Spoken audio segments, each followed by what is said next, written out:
Oi pessoal, tudo bem? Passado aí esse período em que as eleições norte-americanas dominaram a pauta e as discussões políticas no Brasil, eu queria te convidar a voltar a debater sobre os nossos próprios problemas. E se você me der uns minutinhos da sua atenção, eu queria retomar a questão da violência sexual contra a mulher, porque eu tenho recebido de pessoas que acompanham aqui os meus vídeos algumas sugestões. E uma delas trouxe um projeto de lei da deputada federal Bia Kicis, que versa sobre castração química de estupradores e pedófilos. Um projeto, inclusive, que já tem precedentes, né? Inclusive projetos similares que foram arquivados por ser inconstitucional e mais recentemente ainda em discussão, o projeto de lei 4239 do deputado federal Eduardo Bolsonaro, que também propõe a castração química para estupradores e pedófilos.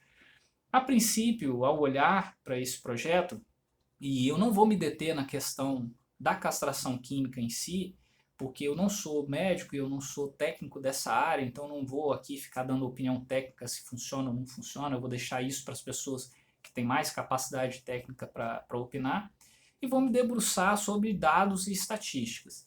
Como eu ia dizendo, o projeto proposto pela deputada federal Bia Kicis é extremamente inconveniente na origem. Isso porque ela quer dar o nome desse projeto de Lei Constantino, fazendo referência ao comentarista político Rodrigo Constantino, que tem defendido a castração química para estupradores e pedófilos como uma solução para esses crimes sexuais. Eu acho que ela erra e falha miseravelmente na intenção inicial, porque recentemente o próprio Rodrigo Constantino deu uma declaração machista absurda, chegando ao ponto de dizer que caso a sua filha fosse abusada por estar bêbada ou em más companhias, que ele a colocaria de castigo e não denunciaria os abusadores. Uma declaração machista, absurda e que, em contrapartida, ganhou como homenagem o nome de um projeto de lei que pretende defender as mulheres contra crimes sexuais. Isso não é apenas absurdo, isso é uma forma que a deputada federal encontra de surfar na onda do populismo, surfar na onda de assuntos que estão na comoção do momento e uma forma de implicar com as pessoas que defendem os direitos humanos. Porque essa ala governista adora implicar com pessoas de esquerda, com pessoas que são defensores de direitos humanos, com organizações não governamentais, né, que para esse tipo de gente neurótica são todos esquerdopatas. Então eu acho que falha miseravelmente na origem. Não é dessa forma que nós vamos discutir solução, dando o nome a um projeto homenageando um machista e nem criando discussões e contendas paralelas. As pessoas vão ficar debatendo a questão do nome e ao invés de discutir a profundidade do tema. Então eu acho que errou a deputada e eu acho que Rodrigo Constantino não tem que ser homenageado num projeto que pretende defender as mulheres da violência sexual. Eu vou me deter nos dados e estatísticas acerca da violência contra a mulher, não vou entrar em questões técnicas acerca da castração química, e para isso eu fui buscar dados no IPEA, com o Instituto de Pesquisa Econômica Aplicada, que faz o Atlas da Violência no Brasil, e o Fórum Brasileiro de Segurança Pública, que produz o Anuário de Segurança Pública do nosso país. Né? Bom, o primeiro, o Atlas da Violência, ele mostra algumas informações que são bem interessantes, que caso esse governo tivesse interessado em resolver o problema da violência sexual contra a mulher, ele já estaria atacando ao invés de criar projetos populistas. Primeiro que o único projeto de segurança pública que tem nesse governo é armar a população, coisa que o próprio Atlas da Violência refuta, porque a queda no índice de violência dos últimos 10 anos é atribuída pelo IPEA ao Estatuto do Desarmamento, coisa que esse governo quer revogar, pressionado principalmente pela bancada da bala e apoiado pelas pessoas que defendem o armamento da população como solução para o problema da violência pública no Brasil. Bom, segundo os dados, segundo a estatística, não é essa a solução. Mas vamos nos concentrar aqui na questão da violência contra a mulher. A queda no homicídio, a queda nos homicídios contra mulheres no Brasil, que foi verificada em 2017 e 2018, ela não se reflete na população negra. As mulheres negras tiveram um aumento no número de homicídios em 12,5% no período em que as mulheres brancas, ou as mulheres não negras no caso, foram menos assassinadas. Então isso demonstra também que uma das causas, um dos problemas da violência urbana no Brasil é o racismo, a falsa democracia racial que existe no Brasil, né? A falta de condições de segurança, de acesso à justiça da população negra, né? E outro dado do próprio ato da violência mostra que em 2018, 68% das mulheres assassinadas eram negras. Então, o homicídio dentro de casa das mulheres ele aumentou 8,3%. Então, duas causas que podem ser apontadas como o aumento da violência contra a mulher, uma delas é o racismo e a outra delas é o machismo, já que os homicídios e a violência contra a mulher acontecem dentro da própria casa da pessoa.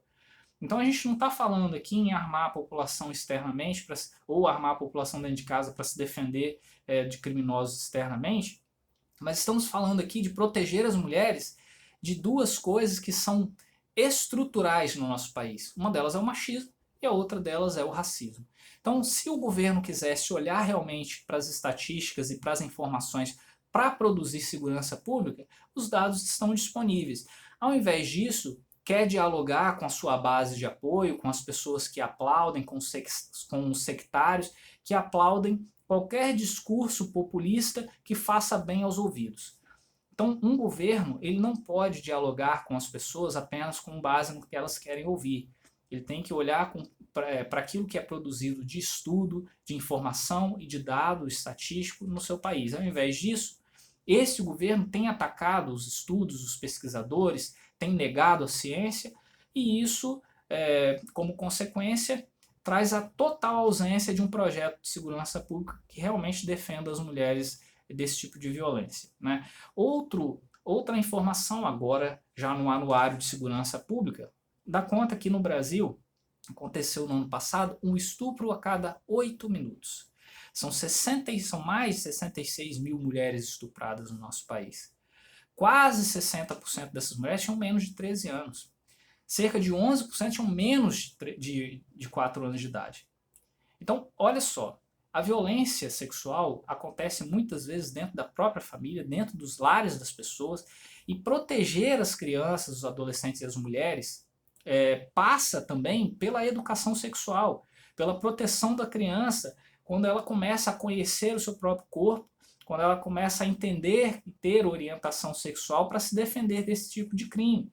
Porque elas se tornam indefesas quando elas não sabem o que está acontecendo, quando elas se tornam vulneráveis diante de um adulto doente, diante de uma pessoa que está em busca da sua própria satisfação sexual.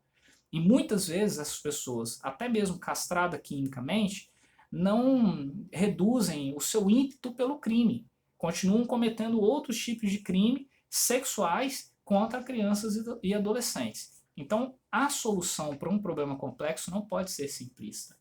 Outro dado que é muito relevante, o feminicídio no Brasil ele aumentou 7,1% em 2019. 67% dessas mulheres assassinadas eram negras. 90% dessas mulheres assassinadas em 2019 foram mortas por seus companheiros. Novamente, o que nós temos aqui, a violência que acontece dentro dos lares das pessoas, que acontecem por causa do machismo dos companheiros dessas mulheres e acontecem principalmente por causa do racismo estrutural no Brasil, que não protege e não dá acesso à segurança pública de forma igualitária entre a população negra e a população não negra. Por fim, um outro dado que é bastante relevante do Anuário de Segurança Pública é que das mulheres estupradas no Brasil, cerca de 55% eram negras. Isso não guarda nenhuma relação, nada tem a ver com o comportamento das mulheres. Porque, como eu já disse e repito, a culpa de ser estuprada não é da mulher, a culpa é do estuprador. Então, as mulheres negras estão em situação mais vulneráveis, estão em áreas de situação vulnerável, estão mais expostas à violência urbana do que as mulheres não negras. Então, se queremos combater a violência contra a mulher no Brasil, precisamos olhar para os números, olhar para as informações e criar políticas públicas e educação e combate ao racismo e combate ao machismo, de maneira que nós possamos proteger as mulheres. Criar projetos populistas que não dialogam com a solução do problema fazem com que as pessoas tenham uma falsa percepção de que esse governo trabalha no sentido de proteger as pessoas. Não é isso que acontece na prática. Na prática, o que nós vemos são projetos populistas, extremamente populistas, que não dialogam com as estatísticas, que vão no caminho contrário do que as informações e os dados de pesquisa apontam como causa do problema da violência no nosso país, mas que as pessoas acabam se agradando porque, de certa forma, dá a elas uma sensação de que o governo trabalha em prol da sua própria segurança. Não é verdade. A questão do armamento no Brasil tem o objetivo explícito de favorecer pessoas criminosas, milicianos inclusive, e agradar uma bancada de apoio que cada vez cresce mais, que é a bancada da bala, que se você for olhar na origem, não tem nenhum tipo de relação com projetos de segurança pública no nosso país e não dialogam com esses dados aqui que eu acabei de mostrar para você. Então, querem combater a violência contra a mulher? Combatam o racismo, combatam o machismo, combatam a violência nos lares dessas pessoas, deem educação sexual para as crianças, orientem as pessoas em relação à sexualidade, ao invés de ficar tentando castrar as pessoas física e psicologicamente, que é isso que muitas vezes é proposto pelo Ministério de Direitos Humanos da Mulher como forma de solução para podar a violência sexual. Castrar as pessoas psicologicamente de maneira religiosa, isso nunca vai funcionar, isso não dialoga com os dados, não dialoga com as estatísticas. Então, quem quer resolver o problema da segurança pública no Brasil tem que propor políticas públicas de segurança e tem que se debruçar nos dados e nas informações, ao invés de ficar fazendo publicidade e propaganda com populismo. Então era esse o recado que eu queria dar. Eu sei que o vídeo ficou um pouquinho mais longo, mas é um problema complexo que não tem solução simples nem simplista. Agora, quem quiser continuar aplaudindo esse tipo de maluquice, esse tipo de sandice, esse tipo de homenagem a machista que fazem essas pessoas que estão com a caneta na mão, lamentavelmente nós vamos continuar na contramão da solução para a segurança pública no nosso país.